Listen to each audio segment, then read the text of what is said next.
Leo Laporte, the tech guy, 8888 Ask Leo. That's the number if you have a question, a comment, a suggestion, you want to know some tech stuff. Let's go to Metuchen, New Jersey. Bob is on the line. Hi, Bob. Leo Laporte, the tech guy. Hey, Leo. Bob, how are you? Nice. Thanks for being patient. Yeah, I know. I cut the grass, took a shower. I really appreciate your patience.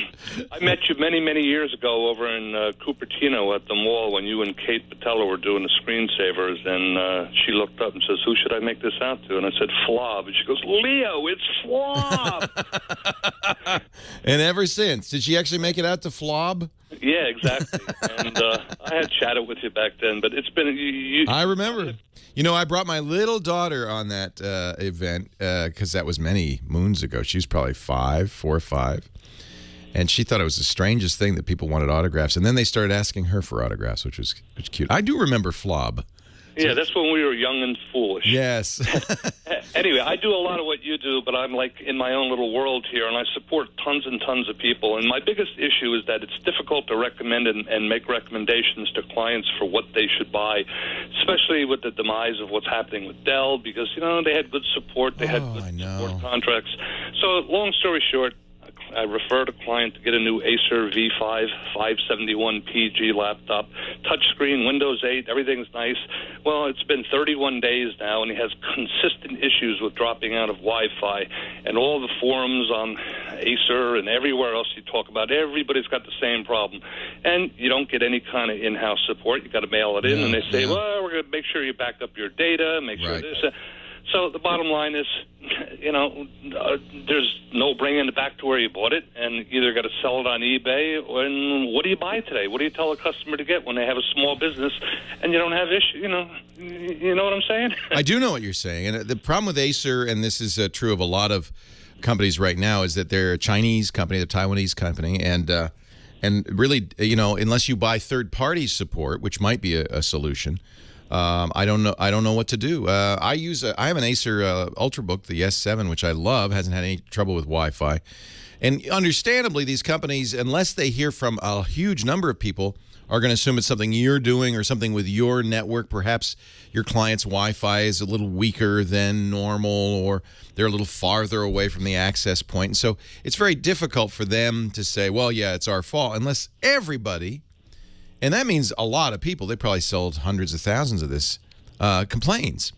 So, I think you were right. I used to say go to Dell. They have the best support, but that hasn't been that way in a long time. I know. At least they're local. I would say buy it from a local retailer who will back it is the best you can do.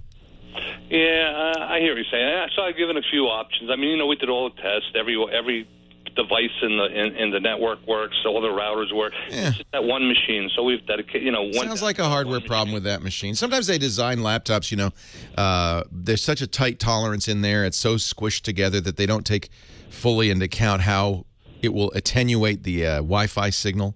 You know, it's kind of like the iPhone 4. Remember, it had that antenna problem. And absolutely. It's not that it didn't work, but it wasn't as good.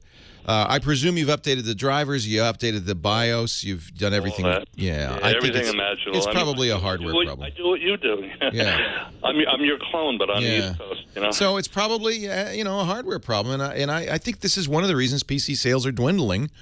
Among others, is that people are, you know, they're buying iPads. Yeah. I agree. And not to change gears and shift real fast, and I don't want to get yelled at from Heather, but real quick, Drobo 5D or what? She's shaking her finger at you right now. I know. Heather, how's the weather? I'm sorry. 5D. Well, what depends what you're using it for. What do you want? My iMac, my 27-inch, and I got my existing 5 FS, but it's maxed out. I've got 3 terabytes in it, and I got to back that up. Right. So I want something with more speed because I'm not happy with the gigabit Ethernet speed, even with the jumbo packets on the iMac. You know? Right. And it's Thunderbolt, which is nice. Are you going to use Thunderbolt? Yeah, I have a couple of external Seagate drives with the Thunderbolt, and, you know, I'm happy with it. Well, Thunderbolt is by far the fastest way you could do it. So, yeah, the 5D is a good choice, or any Thunderbolt drive. There aren't that many to choose from. And that'll work with all of the, what do you call that, you know, where you can be able to access it, just share the drive and access it. Yeah, Drobo's good at that, yeah. Cool. All right. Well, thank you for your time, Leo. My pleasure. Yeah, if you don't want to go with network attached storage and it's not fast enough for him, then you need a direct connect drive, a USB drive, or better yet, if you have Thunderbolt, a Thunderbolt drive would be a lot faster. But it is pricey. You pay the price for that.